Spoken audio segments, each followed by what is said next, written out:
수년 내에 이 교회를 부흥케 하옵소서. 말씀으로, 찬양으로, 기도로 우리의 심령을, 우리의 마음을 주께로 향하도록 회복시켜 주시옵소서. 오늘도 주님의 은혜를 사모하여 모인 저희들에게 하나님의 한량없는 은혜를 받기 위하여 우리가 두 손 들어 주님을 찬양할 수 있는 귀한 시간 될 수 있도록 주님께서 이 자리에 함께하여 주실 것을 믿으며 예수님 이름으로 기도하옵나이다. 아멘.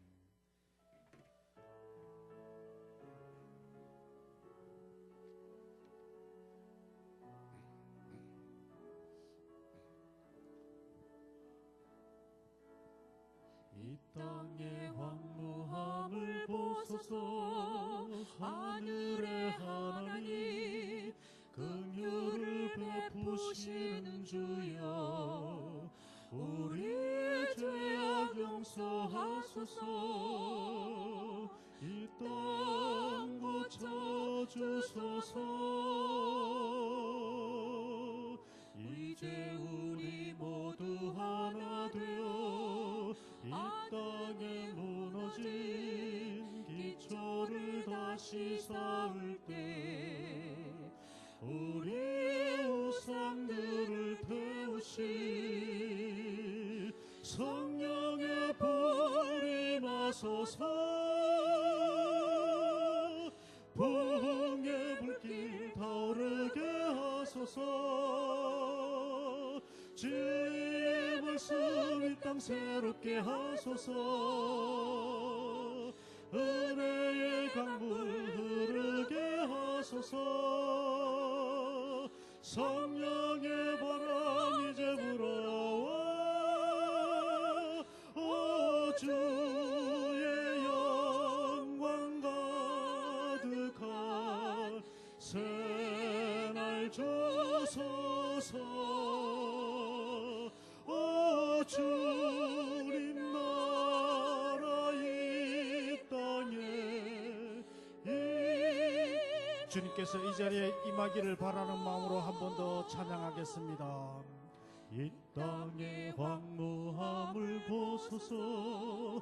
하늘의 하나님 긍휼을 베푸시는 주여, 우리의 죄악 용서하소서.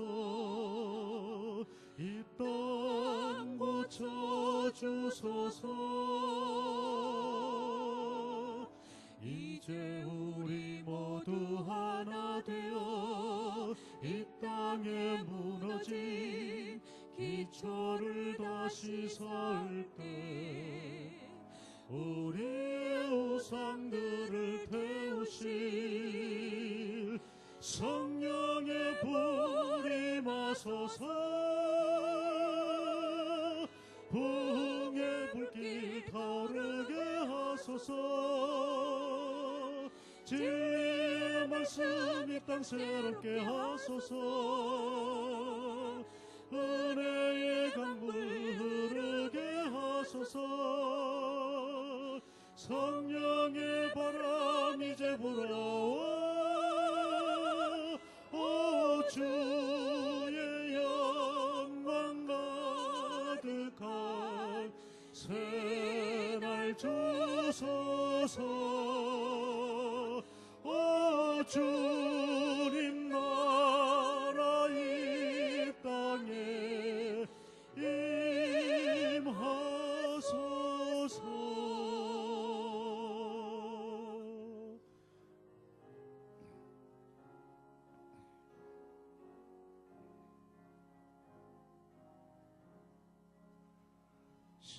십자가 그늘 밑에 나시기 원하네. 저 햇볕이 뜨겁고 또 짐이 무거워. 이 광야 같은 세상에 늘 방황할 때에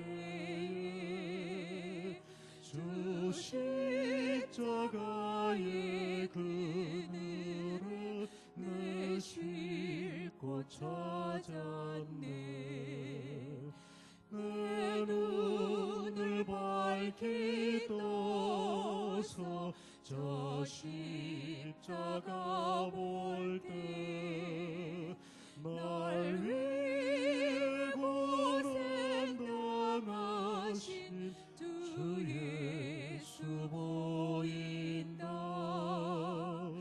그 형상 볼 때 내 맘에 큰 찔림 받아서 그 사랑 감당 못하여 눈물만 흘리네. 십자가 그늘에서 나 길이 살겠네. 나 사모하는 광채는 주 얼굴뿐이라. 이 세상 나를 버려도 나 두려움 없겠네. 내 한량없는 영광은 십자가 우리 3절 한 번 더 찬양하겠습니다. 십자가 그늘에 3절입니다. 나 길이 살겠네. 나 사모하는 광채는 주 얼굴뿐이라. 이 세상 나를 버려도 나 두려움 없네. 내 한량없는 영광은 십자가뿐이라.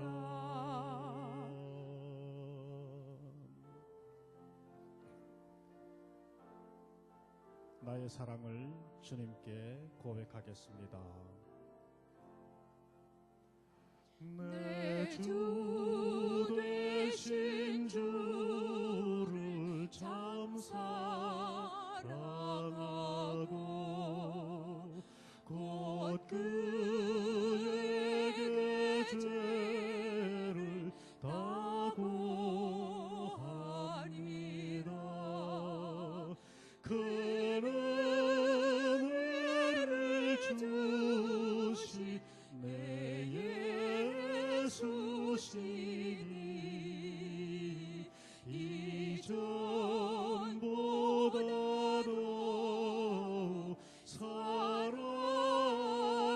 사랑합니다. 주 날 사랑하사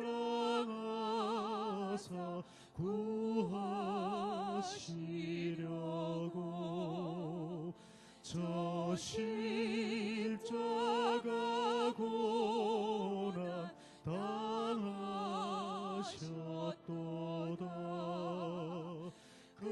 그것이 원수신 내 주의 오니 이전보다도 사랑합니다.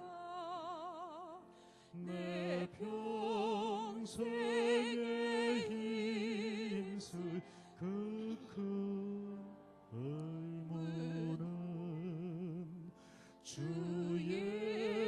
예수의 덕을 늘 기림이라. 숨질 때에까지 내 할 말씀은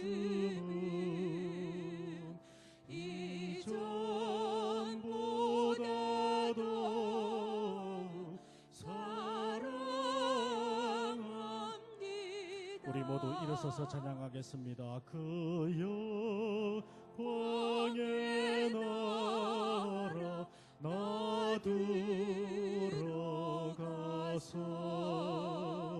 그 풍성한 은혜 늘 감사하리. 금멸유관 쓰고 나 찬송할 말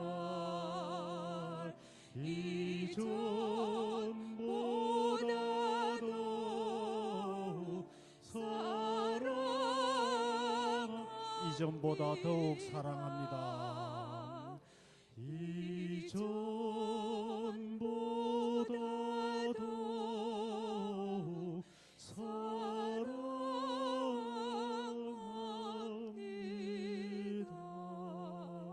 여호와의 이름을 전파하리니 너희는 우리 하나님께 위엄을 돌릴지어다. 그는 반석이시니 그가 하신 일이 완전하고 그의 모든 길이 정의롭고 진실하고 거짓이 없으신 하나님이시니 공의로우시고 바르시도다. 아멘. 독생자를 보내시고 죄인된 저희들을 구원해 주신 아버지 하나님께 감사와 찬송과 영광을 돌려드립니다. 오늘도 주님께 구원을 받고 사랑을 받는 주의 자녀들이 아버지께 나와 찬송과 경배를 드리오니 저희들을 불쌍히 여기시고 받아주셔서 하나님께 드려지는 산 제사가 되도록 인도해 주시옵소서. 예배의 주관자가 되시는 예수님 이름으로 기원하옵나이다. 아멘.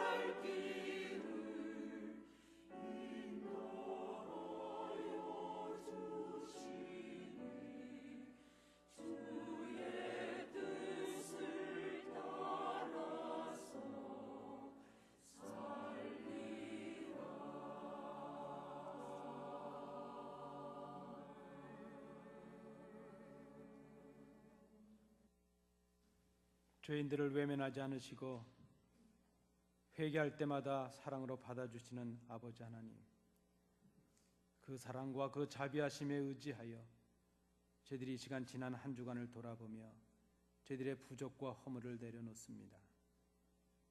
저희들은 주님의 십자가의 은혜로 구원을 받아 하나님의 자녀가 되었지만 아직도 옛사람의 악한 행실을 간직한 채 살아가고 있음을 고백합니다.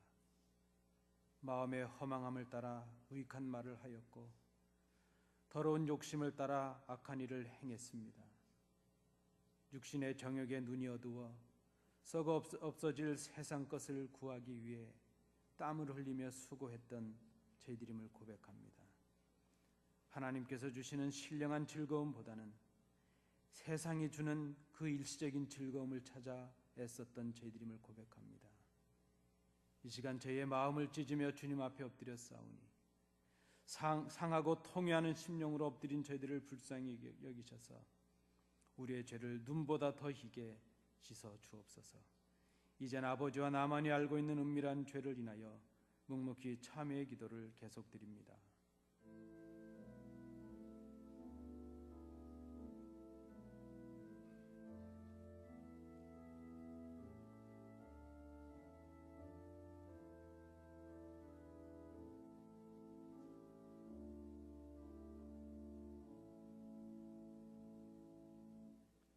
우리가 아직 죄인 되었을 때에 그리스도께서 우리를 위하여 죽으심으로 하나님께서 우리에 대한 자기의 사랑을 확증하셨느니라.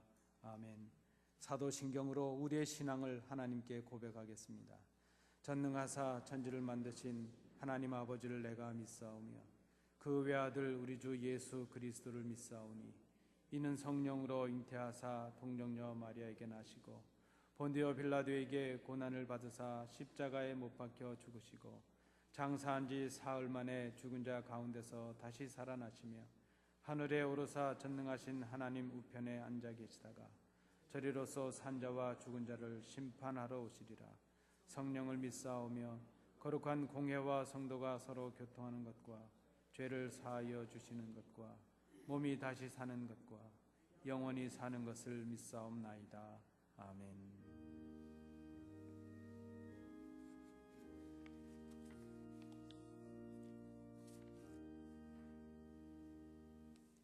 자리에 앉으셔서 교독문 43번 시편 99편 부분을 함께 교독하시겠습니다.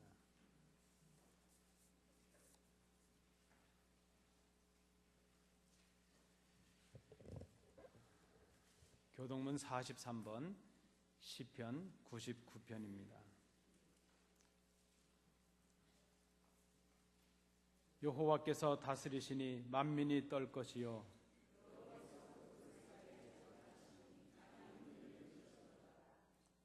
시온에 계시는 여호와는 위대하시고 모든 민족보다 높으시도다.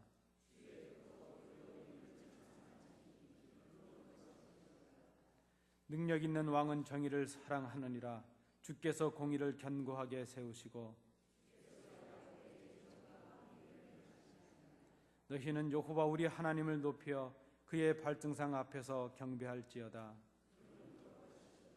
그의 제사장들 중에는 모세와 아론이 있고 그의 이름을 부르는 자들 중에는 사무엘이 있도다.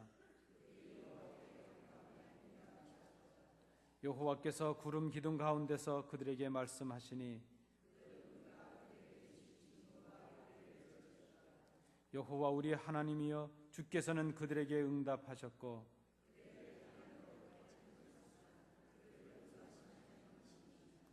너희는 여호와 우리 하나님을 높이고 그 성산에서 예배할지어다.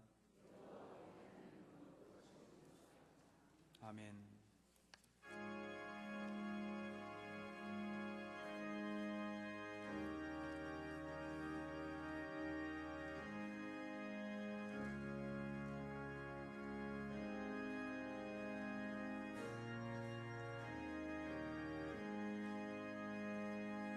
내 구주 예수를 더욱 사랑 엎드려 비는 말 들으소서. 나의 진정 소원이 내 구주 예수를 더욱 사랑 더욱 사랑. 이전엔 세상 난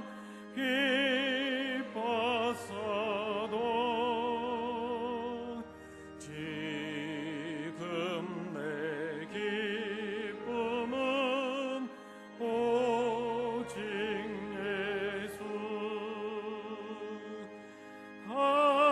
다만 내 비는 말 내 구주 예수를 더욱 사랑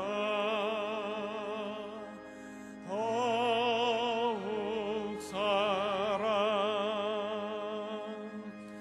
이 세상 떠날 때 찬양하고 숨질 때 하는 말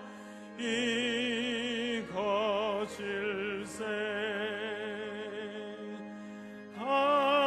다만 내 비는 말 내 구주 예수를 더욱 사랑 더욱 사랑. 전능하신 하나님 아버지, 부족한 저희들은 오늘도 잊지 않고 예배 자리로 불러주시어 주님의 이름을 부르고 찬양과 경배를 드릴 수 있는 귀한 시간 허락하심을 감사합니다. 특히 주님께서 창조하신 이 세상에는 오늘도 상쾌한 날씨와 찬란한 단풍으로 그저 아름답기만 합니다. 주님, 우리들로 하여금 이 자연을, 이 풍광을 즐길 수 있게 하심을 감사드리며 주님께 찬송과 찬미를 올립니다. 사랑의 하나님 아버지, 저희들은 오직 주님의 은혜로 오늘까지 무탈하게 살고 있음을 고백합니다. 은혜 받을 자격이나 사랑받을 자격이 있어서가 아니라 우리가 죄인 되었을 때, 또 원수 되었을 때 원수된 우리를 위해 살리시려고 죽으신 하나님 아버지, 그 무조건적인 하나님 아버지의 사랑을 알면서도 이 세상에 기웃거렸으며 또 탕자처럼 살아왔음을 회개합니다. 또 그 많은 역경 가운데서도 주님께서 저희와 늘 함께 하시고 때로는 불기둥과 구름기둥으로 함께 하시어 더욱 감사합니다. 자비로우신 하나님, 저희는 이런저런 모양으로 불평하지만 우리에게 항상 최선을 허락하신 아버지의 마음을 아프게 했음을 회개합니다.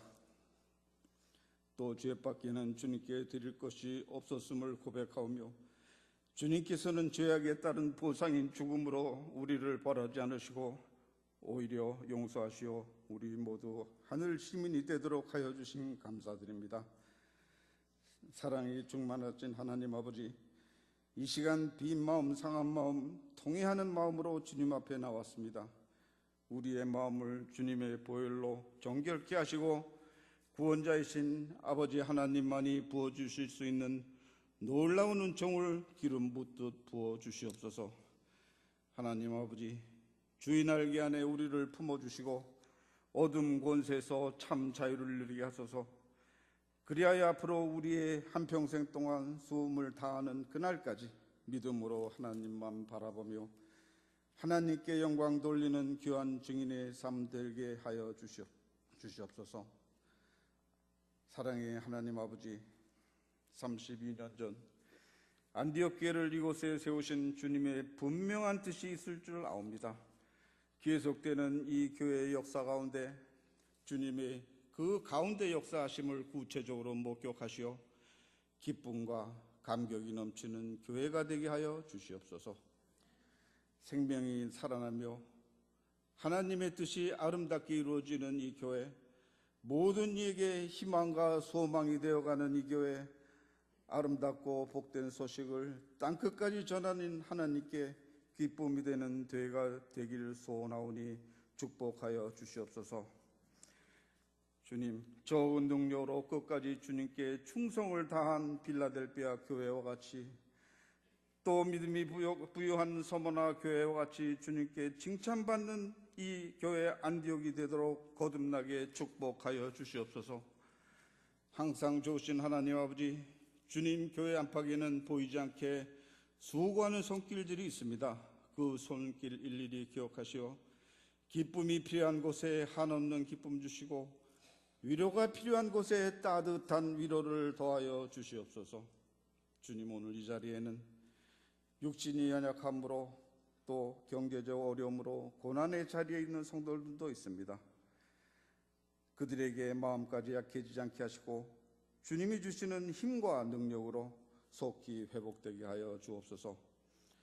모든 형편을 알고 계시는 전능자 하나님의 세심하고 자상하신 손길을 경험하게 하여 주시옵소서. 사랑해 주심, 이 시간 우리들의 자녀들을 위해 기도드립니다. 어두운 이 세상에 지배되고 영향받는 것이 아니라 구별될 삶을 통하여 오히려 이 세상에 거룩한 영향을 끼치는 용기 있는 주의 자녀되게 축복하여 주시옵소서. 이제 말씀을 전할 목사님을 위해 기도드립니다. 주님께서 허락하신 꿈과 비전을 우리와 함께 이루어갈 때 큰 사랑의 마음을 갖게 하시고 그 어떤 상황에도 피곤치 않도록 늘 영육간에 강건케 보하시고 주님의 강한 오른손으로 꼭 잡아주시어 끝까지 승리할 수 있도록 지켜주시옵소서. 선포하시는 말씀을 통해 살아계신 하나님의 마음을 헤아릴 수 있는 축복의 시간 또한 되게 하여 주시옵소서.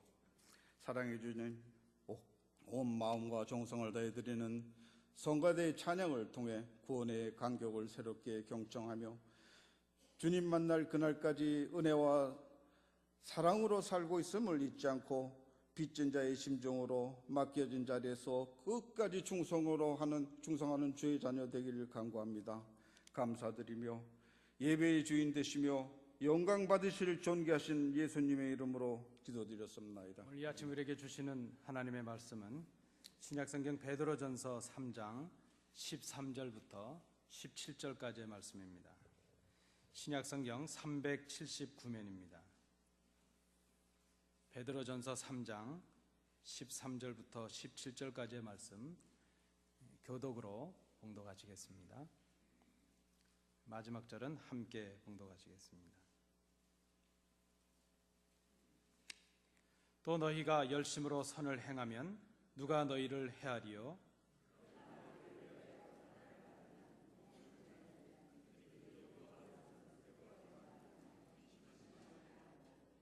너희 마음에 그리스도를 주로 삼아 거룩하게 하고 너희 속에 있는 소망에 관한 이유를 묻는 자에게는 대답할 것을 항상 준비하되 온유와 두려움으로 하고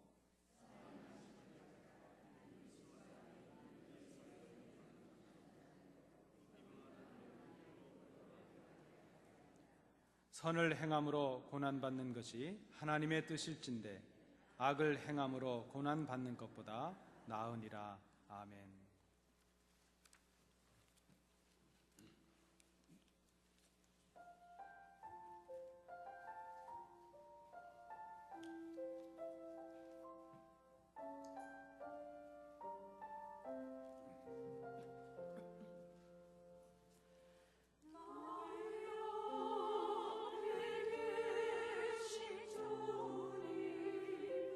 나의 눈동자의 주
만약에 여러분들께서 선한 일에 열심을 내신다면 누가 여러분들을 해치겠습니까?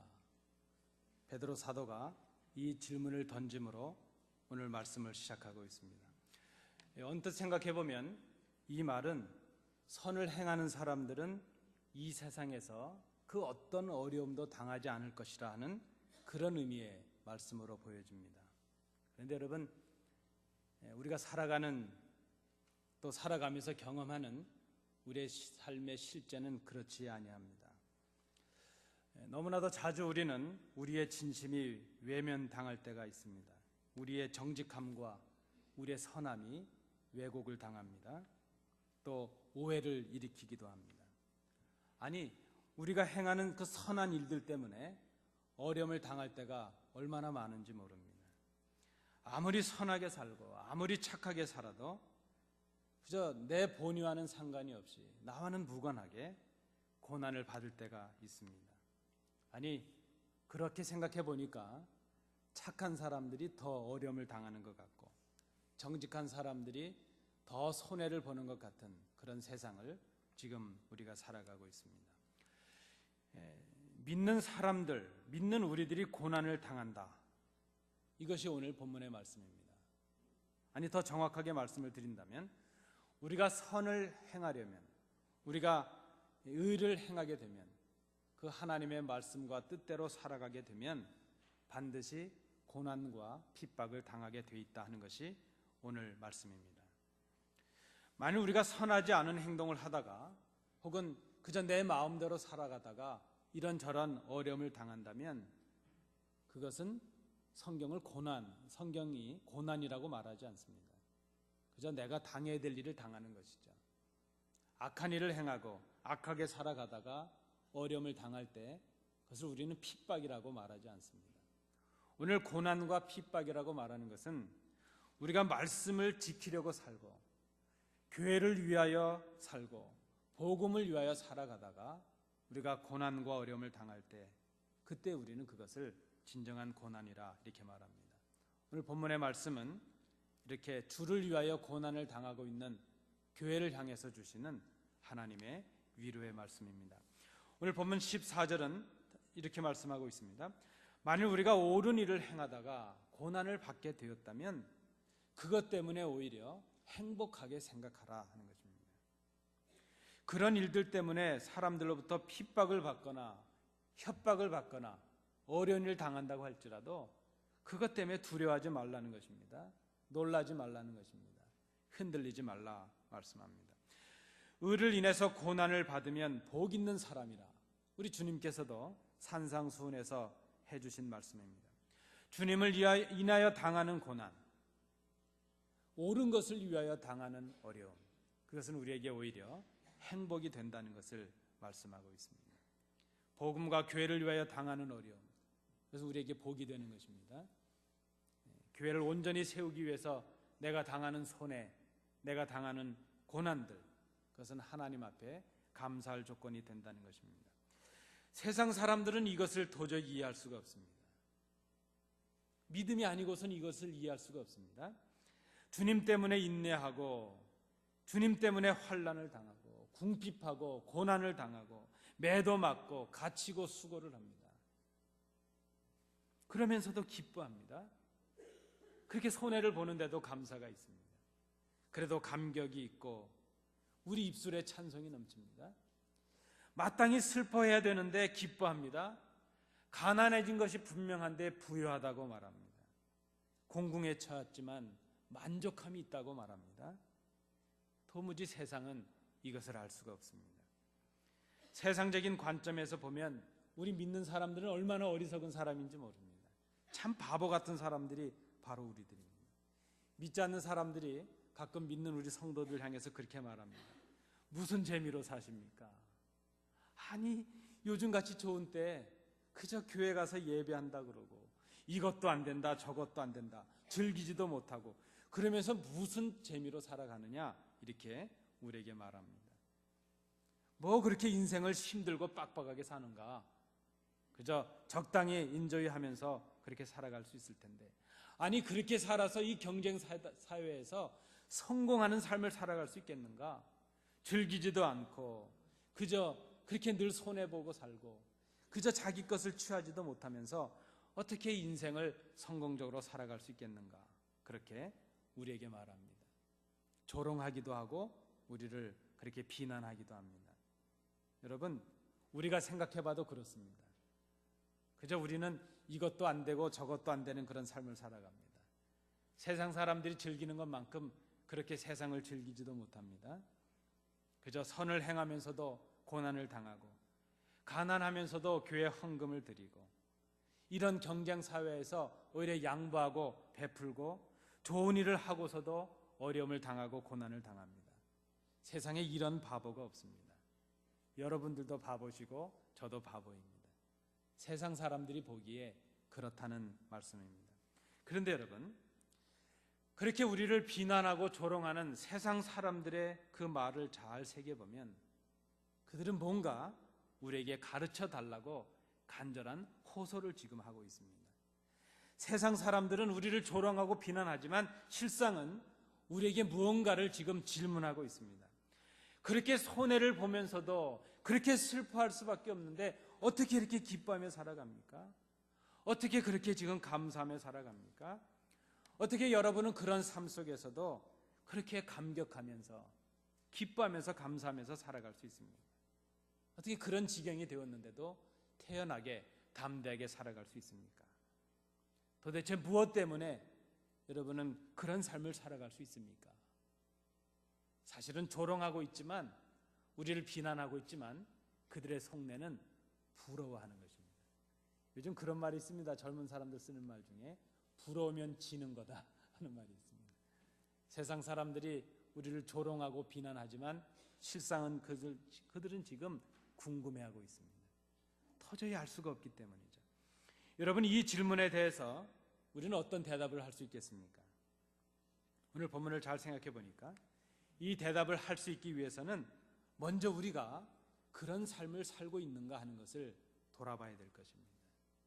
여러분, 우리는 세상 사람들이 보기에 그렇게 바보처럼 살아가고 계십니까?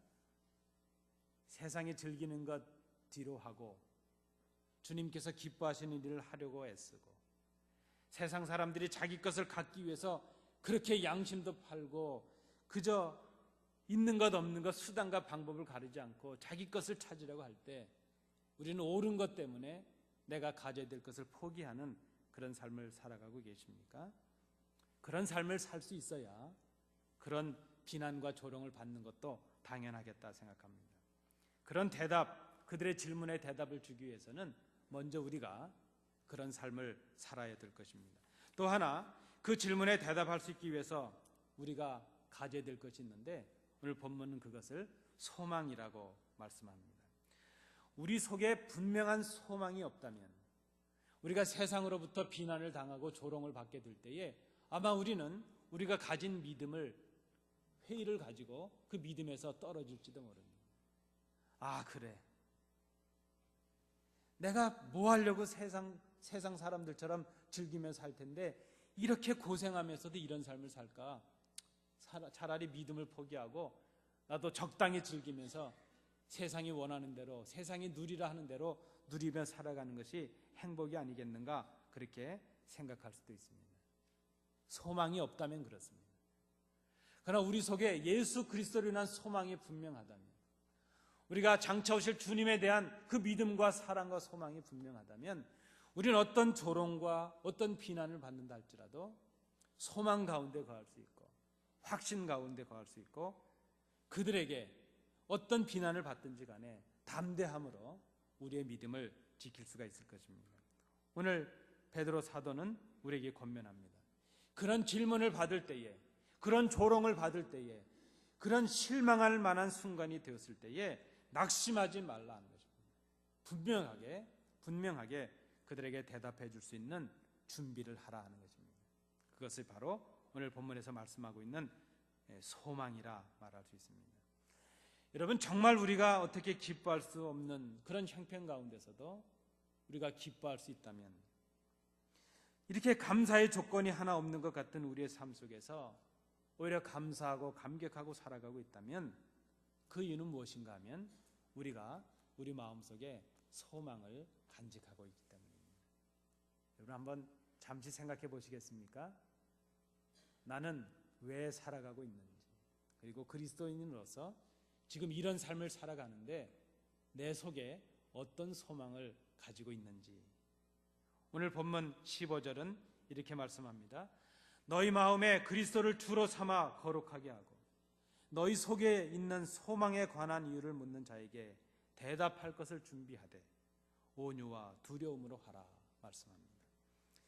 여러분, 무엇이 우리에게 소망입니까? 여러분, 우리에게 무엇이 기쁨입니까? 여러분이 가지신 재산이 여러분의 소망이겠습니까? 여러분의 자녀들이 소망이겠습니까? 여러분, 진정한 우리의 소망은 예수 그리스도밖에 없습니다. 예수님이 우리의 주님이 되셨다는 것이 우리의 기쁨이요, 우리의 소망이 되었습니다. 우리가 장차 오실 그 주님 때문에 이 땅에서 구원받은 백성으로 살아가고 주님이 오셔서 이 땅을 심판하실 때에 하나님의 영원한 나라를 소유할 수 있는 백성들이 되었다는 것, 그것이 우리에게 기쁨이요, 우리의 감사의 조건이요, 우리의 소망이 되었습니다. 우리가 그 기쁨과 소망을 가졌기에 어떤 절망적인 순간이 된다 할지라도, 주의 뜻을 따라가다가 어떤 고난과 역경을 당한다 할지라도, 어떤 실망할 만한 순간이 된다 할지라도 우리는 낙심하지 않습니다. 그래서 세상 사람들이 우리를 보면 슬퍼해야 되는데 우리는 기뻐할 수 있습니다. 낙심해야 되는데 오히려 우리는 용기를 가집니다. 감사할 조건이 하나 없는데 우리는 오히려 하나님 앞에 감사할 수 있습니다.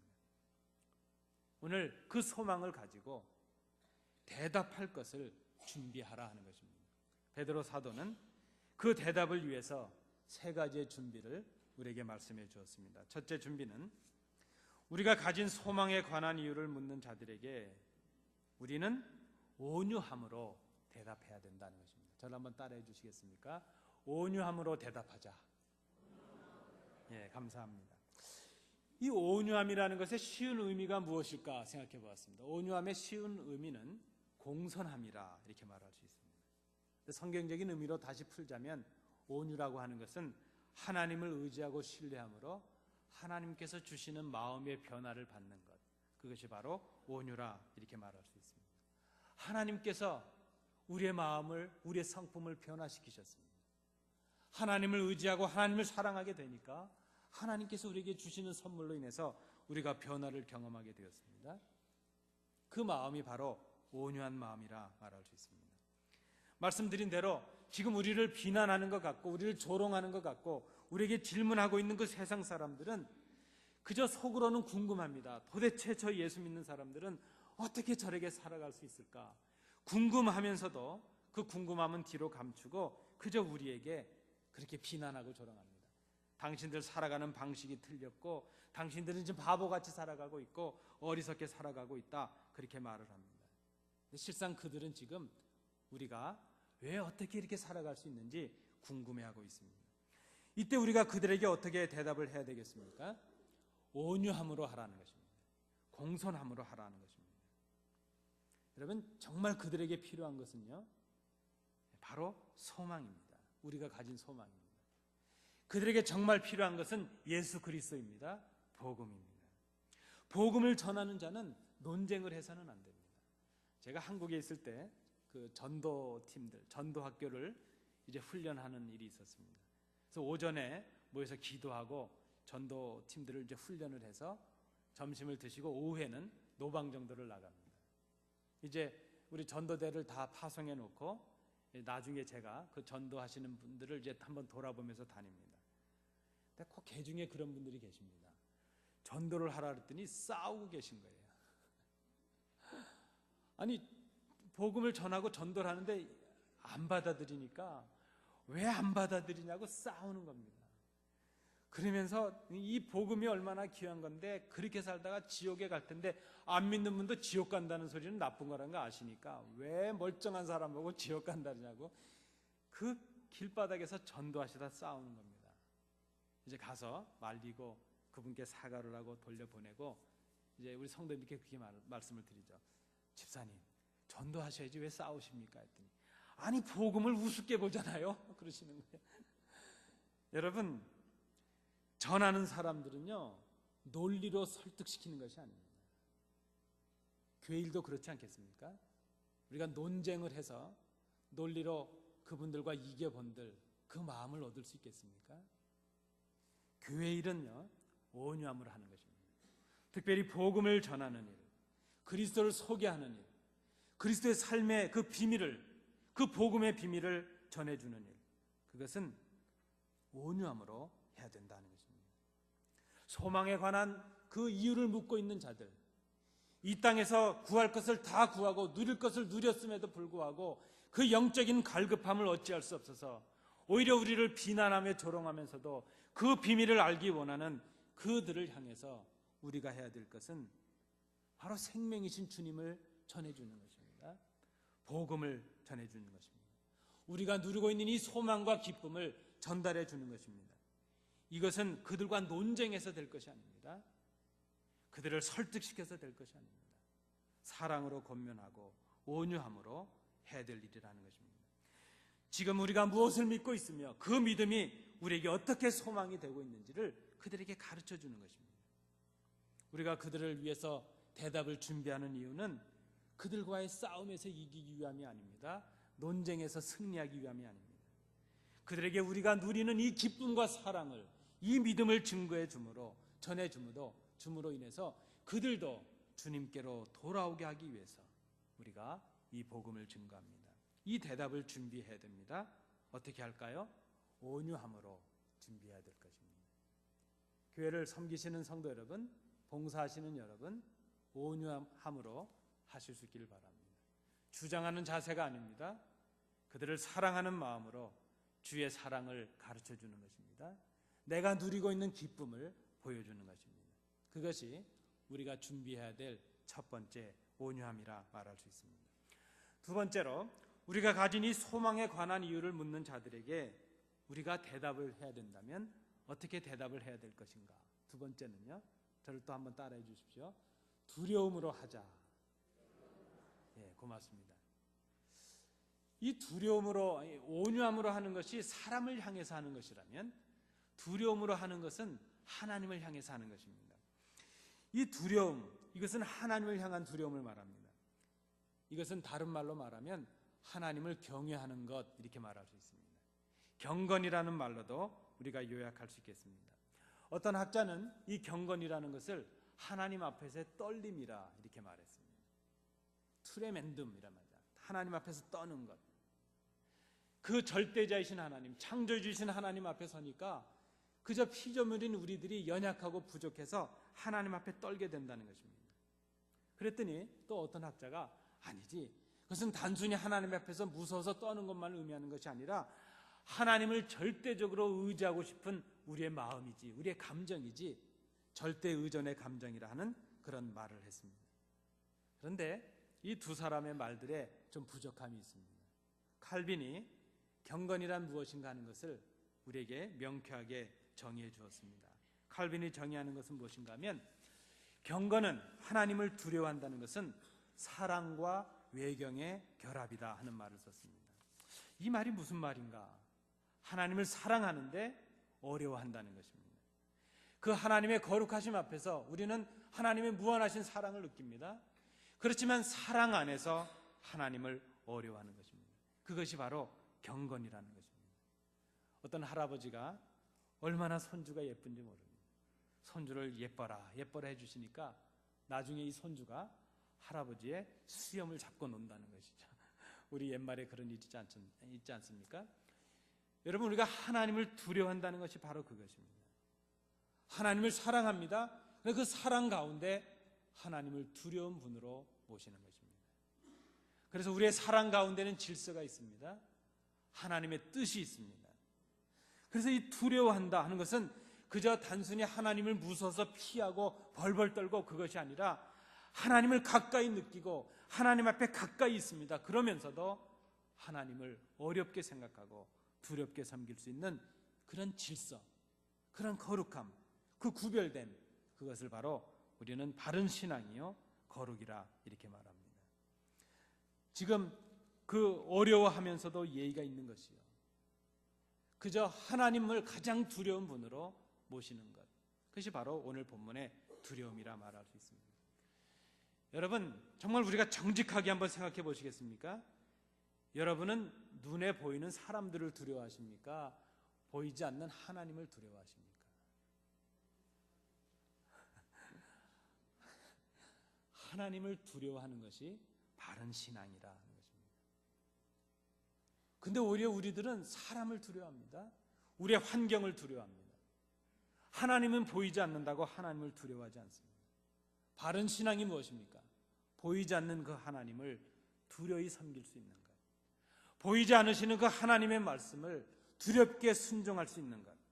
그것이 바로 바른 신앙이요, 경건이라 말할 수 있습니다. 지금 우리가 이 사람들이 우리에게 질문한다고 말씀을 드렸습니다. 어떻게 그렇게 그런 삶을 당신들은 살아갈 수 있습니까? 우리는 지금 사람들 앞에서 대답을 합니다. 사람들 앞에서 행합니다. 그런데 그 우리가 사람들 앞에서 행하는 우리의 말과 행동이 하나님께서 보시는 것임을 기억하라는 것입니다. 우리는 쉽게 사람들 앞에서 말을 합니다. 쉽게 행동을 합니다. 그리고 생각하지 않습니다.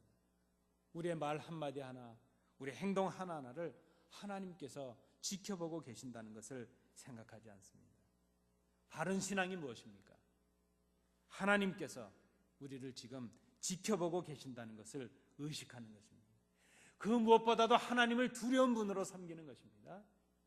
그 무엇보다도 하나님의 말씀을 두렵게 생각하고 순종하는 것입니다. 그것이 바로 바른 신앙이에요. 우리가 준비해야 될 바른 대답의 자세라는 것입니다. 우리에게 많은 사람들이 질문을 합니다. 어떻게 그리스도인들은 그렇게 살아갈 수 있습니까? 그 대답은 하나님 앞에서의 대답으로 준비되어야 된다는 그런 말씀입니다. 믿는 우리들이 너무나도 쉽게 잊어버리고 있는 것이 아닌가 생각합니다. 하나님은 살아계십니다. 우리를 지켜보십니다. 우리의 모든 행동, 작은 말 하나하나, 우리의 마음의 생각 하나하나까지 하나님께서 지켜보고 계신 것을 두렵게 생각하는 우리의 경건의 마음이 있어야 될 것입니다. 세 번째로, 우리가 가진 이 소망에 관한 이유를 묻는 사람들에게 어떻게 대답을 준비해야 될 것인가. 세 번째, 또 한번 따라해 주시겠습니까? 선한 양심을 준비하자. 감사합니다. 이 선한 양심이라는 것이 무엇인가 하는 것이 궁금합니다. 양심이 무엇인가? 그 양심이라는 단어의 단어적인 의미는 알게 하는 것, 그것입니다. 무엇인가를 알아서 그것을 자기의 삶의 판단의 기준으로 삼을 수 있는 것, 그것을 양심이라 이렇게 정의를 했습니다. 그래서 어떤 분은 이 양심을 창문에 비유하는 분도 있습니다. 창문이 더러우면 모든 풍경이 더럽게 보이죠. 햇빛도, 맑은 햇빛도 들어올 수가 없습니다. 근데 창문이 깨끗해지면 그 풍경들이 깨끗하게 보입니다. 들어오는 빛도 깨끗해집니다. 이 양심이 무엇인가? 양심은 무엇인가를 아는 것과 관련이 있다 그랬습니다. 그렇다면 선한 양심이라는 것은 선한 것을 아는 마음을 말하는 것입니다. 여러분, 우리에게 선한 것이 무엇입니까? 바로 예수 그리스도의 진리를 알게 될 때에 그 양심이 선한 양심이 될 수 있습니다. 그래서 그 선한 양심이 우리의 창문이 됩니다. 우리의 삶의 기준이 됩니다. 우리는 그 선한 양심, 예수 그리스도께서 주시는 그 가르침과 그 진리의 교훈을 통해서 우리의 창문으로 삼고 모든 것을 선명하게 볼 수 있게 됩니다. 그래서 그 양심은 우리를 바로 보게 해줍니다. 하나님 앞에서 내가 누구인가를 깨닫게 해줍니다.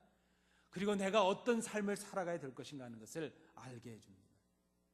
그 삶의 그 선한 양심이 우리에게 삶의 기준이 되고 삶의 가치의 판단의 기준이 됩니다. 우리를 하나님의 자녀답게 선하게 살아갈 수 있도록 해주는 기준이 됩니다. 그것을 바로 오늘 본문은 선한 양심이라 이렇게 말했습니다. 여러분, 우리의 선한 양심은 내 마음이 아닙니다. 바로 우리 예수 그리스도께서 우리의 선한 양심이십니다. 예수 그리스도께서 우리에게 주신 말씀이 우리의 창문입니다. 우리의 선한 기준이 됩니다. 내가 만난 예수님, 내가 고백하고 의지하고 내가 날마다 나의 삶을 통해서 만나고 있는 그 예수 그리스도, 그분이 지금 나의 선한 양심이 되신다는 것입니다. 그 선한 양심은 우리가 옳고 그른 일에 관해서 예민하게 고민하게 해줍니다. 우리가 악한 생각을 하게 될 때에 우리의 생각을 멈추게 하시는 분이 바로 그 주님이십니다. 우리가 악한 행동을 할 때에 우리의 손과 발을 멈추게 하시는 분도 하나님이십니다. 그 바로 선한 양심입니다. 때로 우리가 세상의 벽에 막혀서 실망하고 낙심하고 포기하려고 할 때에 우리에게 용기를 주는 것, 그것도 바로 선한 양심, 그 주님께서 우리에게 주시는 선물이라 말할 수 있습니다. 그것이 두려움을 물리치게도 합니다. 우리를 조롱하고 무시하는 이 세상 앞에서 오히려 담대하게 해줍니다. 오히려 오늘 말씀에 보니까 그렇게 소망을 가지고 선한 양심으로 준비된 사람들은 우리를 부끄럽게 했던 세상 사람들이 오히려 부끄러움을 당하게 될 것이라 그렇게 말씀을 해줍니다. 여러분, 그저 제가 지난 주간에 읽었던 책 내용을 하나 소개해드리고 말씀을 마치려고 합니다. 이틀 전에 한국에서 최고령 목사님이셨던 방지일 목사님이 103세의 일기로 하나님의 부르심을 받으셨습니다. 이렇게 오래 장수하시는 분들의 공통점이 있습니다. 그분들은 참 욕심이 없으세요. 우리 교회에도 연세가 높으신 성도님들이 계시는데 이렇게 뵈면 참 순수하시고 순진하시고 욕심이 없으시죠. 제가 한국에 있을 때 그 방지일 목사님과 같은 그 모임에 있었기 때문에 가까이서 좀 뵌 적이 있었습니다. 그저 어린아이 같으세요. 근데 또 한편으로 생각해 보니까 참 바보 같은 삶을 사셨지 않겠는가 그런 생각을 해봅니다. 자기 것도 많이 챙기지 못하셨고 그저 늘 손해를 보고 늘 후배들에게 당하시는 것 같은 그런 삶을 사신 분이 아니겠는가 그런 생각이 들었습니다. 제가 지난 주간에 읽었던 책 중에 한경직 목사님에 관한 책이 있었습니다. 영락교회를 담임하셨던 그 목사님께서 돌아가셨을 때 빈소에 한 성도가 글을 남겼습니다. 그 글이 참으로도 귀해서 그 목사님의 기념 문집 아름다운 사람 한경직이라는 책이 나왔는데 그 책 앞부분에 그 성도님이 쓴 글이 실렸습니다. 다 읽어드릴 수는 없고 제가 그저 요약해서 말씀을 드리려고 합니다. 그분이 쓴 글의 제목은 어느 바보 목사님을 그리워하며 하는 글이었습니다. 요약을 드리면 이렇습니다. 그는 참 바보처럼 살다 갔다. 가장 좋은 옷에 가장 멋진 차를 탈 수 있는데 그는 늘 낡은 옷을 입었고 남의 차를 빌려 탔고 늘 버스를 타고 다녔다. 가장 안락한 집을 얻을 수 있었는데 그는 성도들이 아직 월세방을 얼마나 많이 사는데 하면서 20평짜리 국민주택에서 평생을 살았다. 하나뿐인 아들에게 교회를 대물림하자는 성도들의 권유 때문에 그 하나밖에 없는 아들을 멀리 외국에 보내버린 바보였다. 집회와 인도와 주례와 설교집과 자서전으로 그 많은 수입을 올릴 수 있었는데도 불구하고 웬일인지 그는 한 푼의 재산도 모으지 못했다. 정의감 넘치는 많은 사람들이 총칼을 든 사람 앞에 항거하고 감옥에 가고 민주화 자유를 부르짖을 때 그는 오히려 총칼을 든 사람들이 불쌍하다고 그들을 위해 그들의 영혼을 위해 기도하고 실컷 욕을 먹는 바보였다. 많은 후배 목사들이 대규모 부활절 연합예배 순서 한 자리를 차지하기 위해서 그 고난 주간에 소리를 높이며 돌아다닐 때 그는 그 고난 주간을 채 넘기지도 못하고 숨을 거둔 바보였다. 너무나도 똑똑하고 성공적인 목회자들이 많은 이 땅에 그는 어리석고 바보 같은 목사였다. 그러나 그는 복음을 전하는 아름다운 입만 가진 사람이 아니라 아름다운 손과 발을 가진 진정한 목사였다. 이런 글입니다. 오늘 본문은 13절의 질문으로 시작을 했습니다. 너희가 열심으로 선을 행하면 누가 너희를 해할 수 있을 것인가? 우리가 선을 행한다면 누가 우리를 해하겠습니까? 비록 우리가 선을 행함으로 고난을 받는다 할지라도 그것이 하나님의 뜻을 위한 것이요 교회를 세우기 위한 것이요 복음을 위한 것이라면 그것은 부끄러움이 아닌 것을 오늘 본문은 말씀합니다. 사도 베드로는 오늘 13절의 그 질문을 17절의 말씀으로 대답을 하면서 우리에게 말씀을 맺습니다. 우리가 당하는 고난이 의를 위한 것이라면, 주를 위한 고난이었다면 그것은 자랑할 만한 일이요 부끄러운 일이 아니라는 것입니다. 세상은 믿는 우리들을 조롱합니다. 비난합니다. 우리를 향하여 바보라고 말합니다. 어리석다고 말합니다. 그리고 우리는 그렇게 바보처럼 살아가고 있습니다. 그러나 실상 그들은 우리를 통해서 우리가 누리고 있는 이 기쁨과 부유함과 만족함의 비밀을 알기를 원하고 있습니다. 그것은 우리가 가진 소망에 관한 것입니다. 여러분, 먼저 우리는 우리 스스로가 이 소망을 분명히 가지고 있어야 될 것입니다. 그래야 어떤 비난과 조롱이 있어도 낙심하지 않을 수 있습니다. 우리의 믿음을 지킬 수가 있기 때문입니다. 그리고 우리는 우리가 가진 소망을 인하여 대답할 것을 준비할 수 있어야 될 것입니다. 그것은 우리의 소망이신 그리스도를 전해주는 것입니다. 우리가 누리고 있는 이 복음의 비밀을 알려주는 것입니다. 그리스도와 복음으로 인한 우리의 인내와 소망과 이 만족함을 나눠주는 것을 의미합니다. 어떻게 준비하겠습니까? 온유함으로, 두려움으로, 그리고 선한 양심으로 하는 것입니다. 우리의 소망에 관하여 묻는 자들에게 우리가 대답해야 될, 그리고 우리가 준비해야 될 이 온유함과 그리고 두려움과 신앙의 선한 양심, 이것을 새롭게 확인하시고 또 간직하시는 우리 성도들이 되시기 바랍니다. 기도하겠습니다. 은혜로우신 아버지 하나님, 세상은 우리를 조롱하지만 실상은 우리를 부러워하고 있습니다. 우리가 하나님께서 우리에게 주신 소망을 분명하게 가지고 그리고 그 세상을 향하여 그들에게 대답할 수 있게 하옵소서. 온유함으로, 두려움으로, 그리고 선한 양심으로 그들에게 그리스도를 증거하며 복음의 이 감격과 기쁨을 증거하는 저희들이 되게 하옵소서. 예수님 이름으로 기도하옵나이다. 아멘.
영광 주님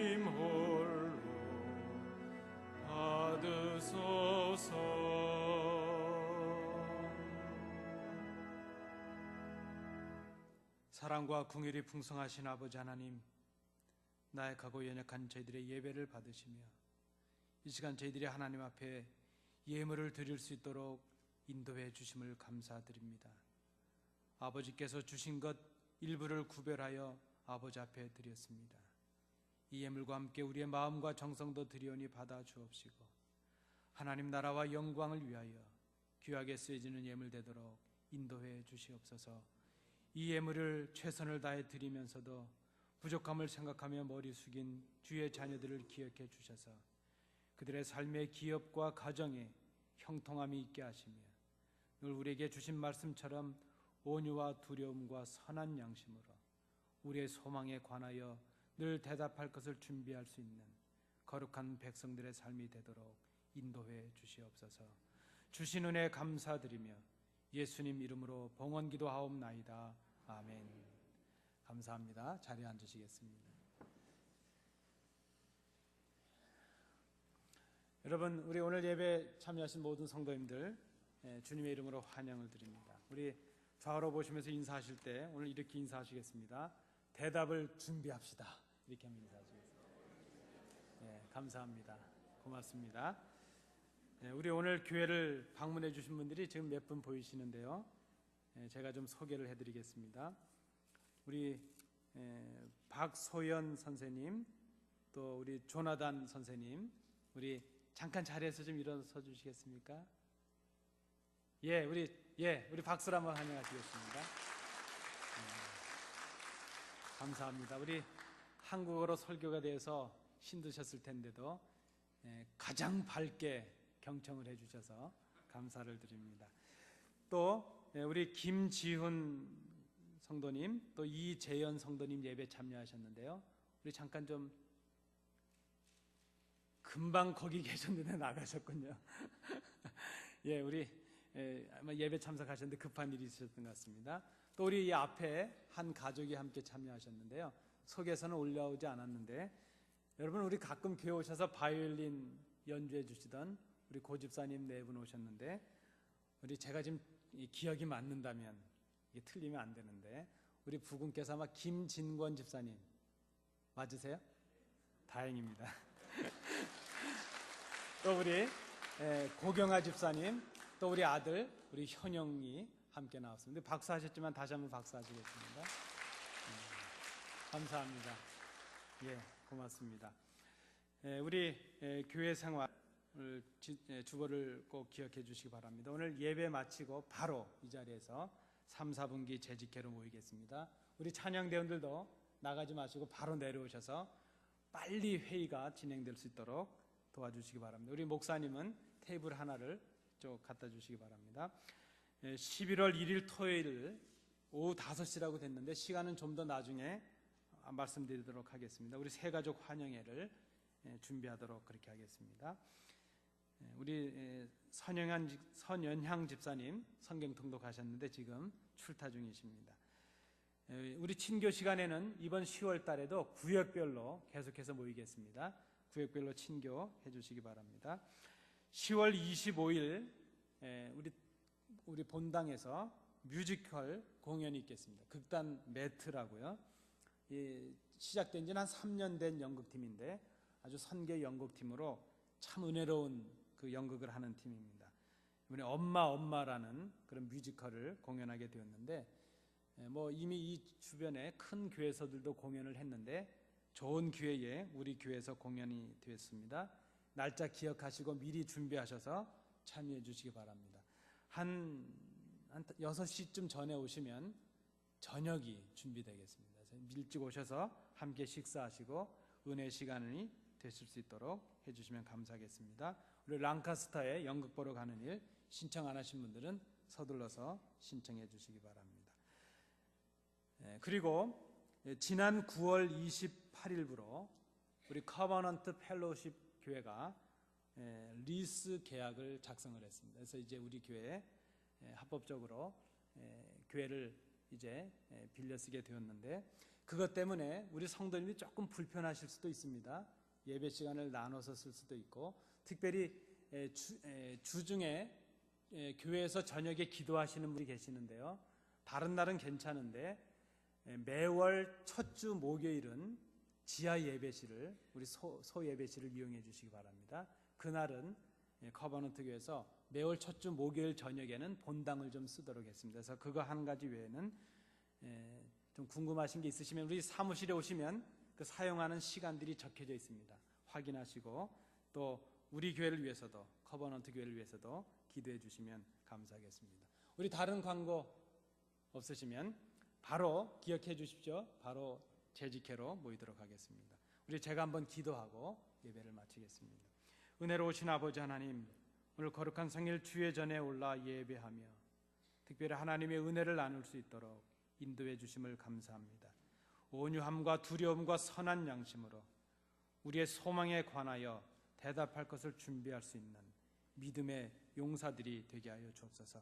우리 박소연 자매님, 조나단 선생님 함께 예배에 참여할 수 있도록 인도해 주심을 감사드립니다. 하나님의 은혜 가운데 거하는 가정이 되도록 인도해 주시옵소서. 우리 김지훈 성도님, 이재현 성도님 함께 예배에 참여하였습니다. 복된 삶이 되게 하시며 은혜의 장중에 붙잡으시기를 원합니다. 우리 김진권 집사님, 고경아 집사님 한 가족이 또 함께 예배에 참여했습니다. 하나님 그 가정의 모든 기도의 제목들이 응답되게 하시며 이제 하나님 앞에 날마다 이제 기쁨이 또 감격이 더해지는 믿음의 가정이 될 수 있도록 인도해 주시옵소서. 오늘 교회를 위하여 말없이 봉사하며 이제 수고하는 모든 손길들을 복되게 하시며 오늘 성전의 뜰을 밟는 모든 주의 백성들이 하나님의 은혜 가운데 거할 수 있도록 인도해 주시옵소서. 주신 은혜 감사드리며 예수님 이름으로 기도하옵나이다. 아멘. 이제 다 일어나셔서 우리 주기도문 찬양하시겠습니다.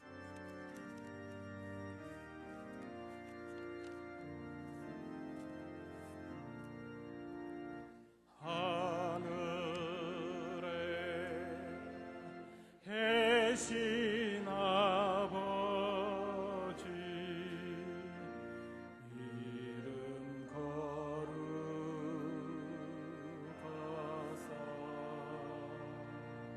주님 나라 임하시고 뜻이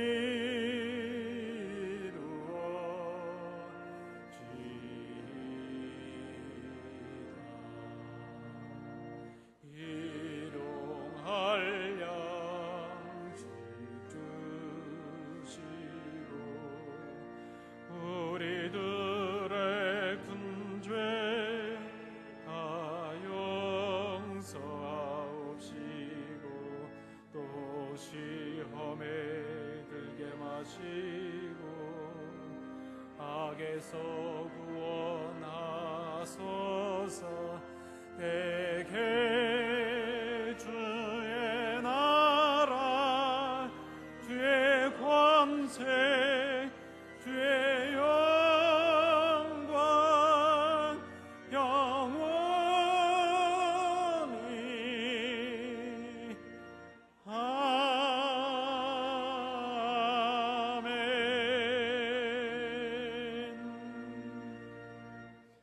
이제는 예수 그리스도의 은혜와 우리 아버지 하나님의 크신 사랑하심과 성령님의 교통하심이 하나님께 나와 전심으로 예배하며 우리에게 주시는 말씀을 통하여 온유함과 두려움과 선한 양심으로 주님께서 허락하신 그 소망을, 그 기쁨을 대답하기로 마음에 결단하는 주의 자녀들 위해, 그들의 가정과 기업 위에, 우리 안디옥 교회 위에 항상 함께 계시기를 간절히 축원하옵나이다.